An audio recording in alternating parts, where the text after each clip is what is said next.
Artist association, Andhra Pradesh movie artist అసోసియేషన్కి ఈ సంస్థ స్థాపించి 9 సంవత్సరాలు అవుతుంది. ప్రస్తుతం ఈ సంస్థకి నేను అధ్యక్షుడిని. నేను విజయవాడలోనే ఉంటాను. నా పేరు అందరికీ తెలుసు, పిళ్ళా ప్రసాద్. ఇక్కడ మూవీ ఆర్టిస్ట్ అసోసియేషన్ హైదరాబాదులో ఉంది కదా, మరి ఇక్కడ ఎందుకు పెట్టారు అని ఎవరికైనా డౌట్ రావచ్చు. ఈ 2 రాష్ట్రాలు అంటే హైదరాబాద్ నగరం, విజయవాడ విడిపోయిన తర్వాత చాలామంది ఆర్టిస్టులు ఈ ఆంధ్ర రాష్ట్రంలో ఉన్న వాళ్ళం మేమందరం కూడా ఇప్పుడు మా దగ్గర కూర్చున్న ఆర్టిస్టులు అందరూ కూడా ఈ ఆంధ్ర రాష్ట్రం నుండి వచ్చిన వాళ్ళు. విశాఖపట్నం, తిరుపతి, తర్వాత ఖమ్మం, ఇట్లాగా చాలా చోట్ల మాట ఇప్పుడు మీకు కూర్చున్న వాళ్ళు కూడా చాలామంది.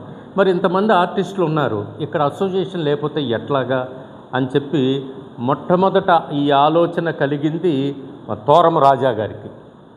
ఈ తోరం రాజా గారు చాలా కృషి చేశారన్నమాట. ఈ విజయవాడ పట్టణంలో చాలామంది ఒక్కొక్కళ్ళు నేనే మూవీ ఆర్టిస్ట్ అసోసియేషన్ ప్రెసిడెంట్ని, నేనే మూవీ ఆర్టిస్ట్ అసోసియేషన్ ప్రెసిడెంట్ని అని అందరూ ఒక అసోసియేషన్ పెట్టడం మొదలుపెట్టారు. కానీ ఇది వాళ్ళ పర్సనల్ కోసం పెట్టింది, కానీ మా కళాకారుల కోసం పెట్టింది మాత్రం కాదు. ఇది కళాకారుల కోసం పెట్టిన ఆంధ్రప్రదేశ్ మూవీ ఆర్టిస్ట్ అసోసియేషన్. ఇది ఆంధ్ర రాష్ట్రంలో ఉన్న కళాకారులకు పెట్టిన సంస్థ. ఈ కళాకారుల అభివృద్ధి కోసమే ఫస్ట్ నుండి కూడా ఈ తోరం రాజా గారు అతని చేతిలో జేబులో డబ్బులు పెట్టుకొని మమ్మల్ని అందరినీ కూడా ఓ తాటి మీదకి తీసుకొని వచ్చారు. హైదరాబాదులో ఉన్న కళాకారులు అందరూ కూడా మమ్మల్ని సపోర్ట్ చేశారు. పెట్టండి, ఇది మంచి ఆలోచన అని మేము పెట్టాం. సభ్యత్వ రుసుము ఇస్తున్నారు, సభ్యులు చేరుతున్నారు. మాకు చాలా ఆలోచనలు ఉన్నాయి. ఆలోచనలు అంటే ఇంతమంది కళాకారులు ఉన్నారు. ఇప్పుడు నేనంటే చాలా సినిమాలు ఉన్నాయి పాతవాడిని కనుక, మరి సినిమాలు వేషాలు లేక ఆంధ్ర రాష్ట్రంలో ఉన్నవాళ్ళు వాళ్ళ పరిస్థితి ఏంటి? కనుక మరి ఇండస్ట్రీ రావాలి ఇక్కడికి. రాష్ట్రం ఎప్పుడైతే విడిపోయిందో ఇండస్ట్రీ రావాలి. ఇండస్ట్రీ రావాలంటే స్టూడియోలు రావాలి, డబ్బింగ్ థియేటర్లు రావాలి. అక్కడి నుంచి ఇక్కడికి వచ్చిన ఆర్టిస్టులకి ప్రభుత్వం ఫెసిలిటీస్ ఇవ్వాలి. ఇప్పటి వరకు కూడా ఈ రాష్ట్ర ప్రభుత్వం ఆంధ్ర రాష్ట్రంలో ఉన్న సినీ టెక్నీషియన్స్ కళాకారులకి 24 క్రాఫ్ట్స్లో ఉన్న వాళ్ళకి ఎటువంటి సహాయ సహకారాలు అందించలేదు. ఒక సీనియర్ రంగస్థల నటుడిగా, సీనియర్ సినిమా నటుడిగా నేను ప్రభుత్వం వారిని ఒకటే కోరుతున్నాను, ఇండస్ట్రీ రావాలి, ఇండస్ట్రీ డెవలప్ అవ్వాలి. ఆంధ్ర రాష్ట్రం ఉన్న కళాకారులు అందరికీ కూడా పని దొరకాలి. కళాకారులు టెక్నీషియన్స్ బోల్డ్ మంది ఉన్నారు ఇక్కడ, మరి వాళ్ళందరికీ పని అప్పగించాలి. మరి వాళ్ళందరికీ పని రావాలి అని అంటే ఇండస్ట్రీ రావాలి. ఇండస్ట్రీ రావాలంటే ప్రభుత్వ సహాయ సహకారాలు అందించాలి. కనుక ప్రభుత్వం వారికి నేను ఒకటే మనవి చేసుకుంటున్నాను, 9 సంవత్సరాల క్రితం స్థాపించిన ఇవాళ దినదినాభివృద్ధి చెందుతూ కళాకారులు అందరినీ కూడా ఒక తాటి మీదకి తీసుకొచ్చి ఈ రోజున ఇక్కడ ఆర్టిస్ట్ అసోసియేషన్ మీటింగ్ ఉంది. ఇదంతా కూడా ఊరికే ఏదో నేను తోరం రాజా గారు లేకపోతే ఇక్కడ కూర్చున్న వాళ్ళు ఒక ఆర్టిస్ట్ అసోసియేషన్ పెట్టేద్దామని ఇక్కడ మీటింగ్ పెట్టింది కాదండి. ప్రతిదీ కూడా రిజిస్టర్డ్ అయిన సంస్థలు ఇవి. ప్రతిదీ కూడా బైలా ఉంది, దీనికి లెక్కలు ఉన్నాయి, అన్నీ ఉన్నాయి, సభ్యత్వాలు ఉన్నాయి. అంతేగాని ఊరికే ఏదో పెట్టేసి మేమేదో ఆ డబ్బుల ద్వారా లబ్ధి పొందుదామనే మాత్రం ఇక్కడ ఉన్న అసోసియేషన్లో ఎవ్వరికీ లేదు.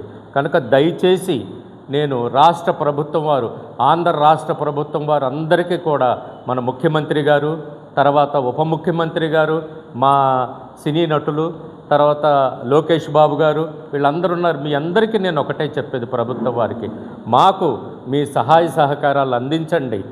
మాకు ఇక్కడ మేము సెటిల్ అయిన వాళ్ళం, మాకు ఎవ్వరికి కూడా సొంత ఇళ్ళు లేవు. కనుక మాకు ఒక గృహాలకి ఒక స్థలాన్ని కేటాయించండి. మాకు కేటాయించి ఇది మేము మీ పేరు పెట్టుకుంటాం. మాకు ఇచ్చిన ఈ స్థలానికి మీరు ఏ పేరు పెట్టినా మాకు అంగీకారమే. కానీ మాకు ఈ రాష్ట్ర ప్రభుత్వం మా కళాకారులకి, మా టెక్నీషియన్స్కి అందరికీ కూడా ఒక స్థలం ఇచ్చింది అనే పేరు మేము చెప్పుకునేటట్టుగా ఈ రాష్ట్ర ప్రభుత్వం వారు చేస్తారని మనసారా కోరుకుంటూ, మేము ప్రతీది కూడా చాలా ఖచ్చితంగా, చాలా నిజాయితీగా ఈ సంస్థను స్థాపించాం. ఈ సంస్థ ఫ్యూచర్లో భవిష్యత్తులో చాలా గొప్ప సంస్థగా ఆంధ్రప్రదేశ్ మూవీ ఆర్టిస్ట్ అసోసియేషన్ చాలా పేరు ప్రఖ్యాతులు పొందుతుందని, అలాగే 24 క్రాఫ్ట్స్లో ఉన్న టెక్నీషియన్స్ కూడా ఎంతోమంది ఉన్నారు. మేమందరం కూడా ఒక ఐకమత్యంగా మేము 2 చేతులు జోడించి ప్రభుత్వం వారికి వినమ్రంగా మేము విన్నవించుకుంటున్నాం. మాకు ఇక్కడ స్థలం కేటాయించండి, ఇక్కడ పరిశ్రమలు పెట్టండి, స్టూడియోలు పెట్టండి, డబ్బింగ్ థియేటర్లు కట్టండి, మా అందరికీ పనిప్పించమని మనసారా మిమ్మల్ని కోరుకుంటూ సెలవు. వ్యవస్థ ఆంధ్రప్రదేశ్లో, విభజన ఆంధ్రప్రదేశ్లో ఎస్టాబ్లిష్ కాలేదండి. దానికి కారణం అనేక కారణాలు ఉండొచ్చు.